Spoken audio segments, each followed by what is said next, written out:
সকাল ৬টা বাজে উঠে যাত্রাবাড়ি গিয়ে বউ সাজানো, পিয়ার আনপ্যাকিং, শপিং, নতুন বাসা ইত্যাদি নিয়ে থাকছে আজকের এই ব্লগটা। So hello everyone, welcome to my another blog. আজকে বহুদিন পর একটা মেকওভার ব্লগ শেয়ার করছি। তো সেদিন হচ্ছে আমার হোম সার্ভিস এবং আমার লোকেশনে সার্ভিস দুইটাই ছিল। প্রথমে ছিল হোম সার্ভিস, তাও আবার যাত্রাবাড়িতে। আমার লোকেশন হচ্ছে মিরপুরে, সো বুঝতেই পারছেন ক্লায়েন্টের লোকেশন কতটা দূরে। তাই যেহেতু যেতে টাইম লাগবে, তাই আমি একদম সকাল ৬টা বাজে উঠে ৭টার মধ্যে বের হয়ে যাই। দূরের লোকেশন হওয়ায় আব্বুর সাথে বাইকে গিয়েছিলাম। রাস্তায় জ্যাম না থাকায় সারপ্রাইজিংলি মিরপুর থেকে মতিঝিল পৌঁছাতে আমার মাত্র ১৫ মিনিট মতো সময় লেগেছে, যেটা কিনা অন্য সময় হলে হয়তো প্রায় ১ ঘন্টা বা তার বেশি সময় লেগে যেত। এতে করে বোঝা যায় এভাবেই ঢাকা শহরের জ্যাম আমাদের জীবনের কত মূল্যবান সময় নষ্ট করে। এনিওয়ে, এই যে আমার সেদিনের সুইট ব্রাইড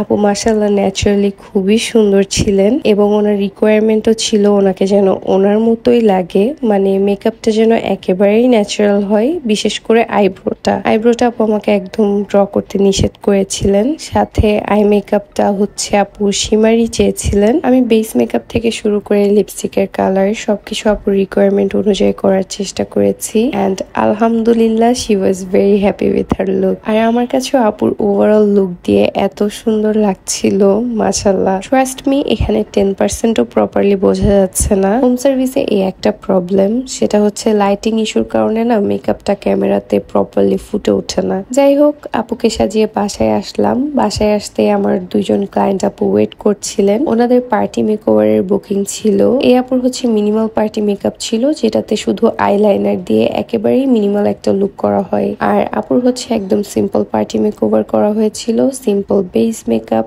একদম সিম্পল একটা আই মেকআপ, সাথে আপুর পছন্দ অনুযায়ী মারুন রেড লিপস্টিক দেওয়া হয়েছে। এরপর কাজ শেষ করে বসলাম পিয়ার আনপ্যাকিং করতে। এখানে কিছু পিয়ার আগে পরে এসেছে। ফার্স্ট, এটা খুবই কাজের একটা জিনিস দেখাচ্ছি, যেটা এসেছে sellpointbd.com পেজ থেকে। এটা দিয়ে হেয়ার স্ট্রেটনিং, কার্ল, মোট কথা একদম সবকিছু করা যাবে। এটা ডিটেল ভিডিও আমি সুন পোস্ট করব।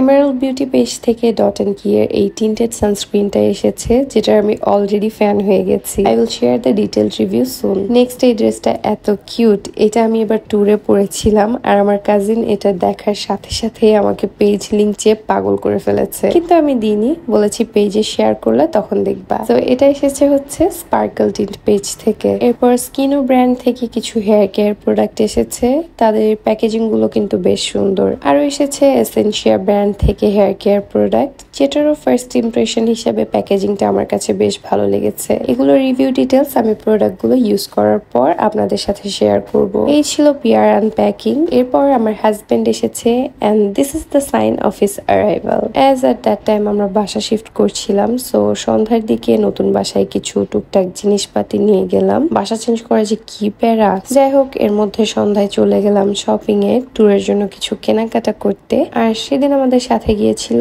আইজান। ভাবি হচ্ছে বাকি দুইজনকে নিয়ে বাহিরে গিয়েছিল, তাই সেদিন আইজানকে নিয়েই শপিং এ যেতে হয়েছে। প্রথমে আড়ং এ গেলাম এন্ড অ্যাজ ইউজুয়াল আড়ং এর জামা কাপড় আমার কিছুই পছন্দ হয় নাই।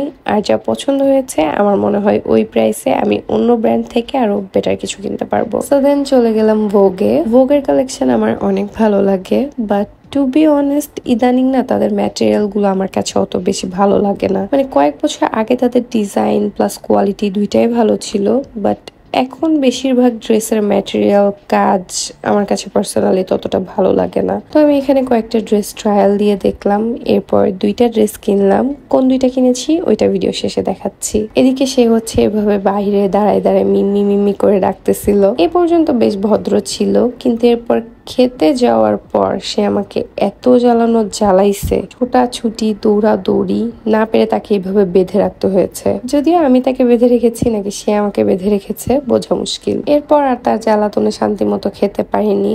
আমার ভাই এইসব ব্যাপারে এমনিতেই ধৈর্য অনেক কম, তো না পেরে কোনো রকম খেয়ে বাসায় চলে আসছি। এন্ড ভিডিওটা এখানেই শেষ হচ্ছে। Thanks for watching.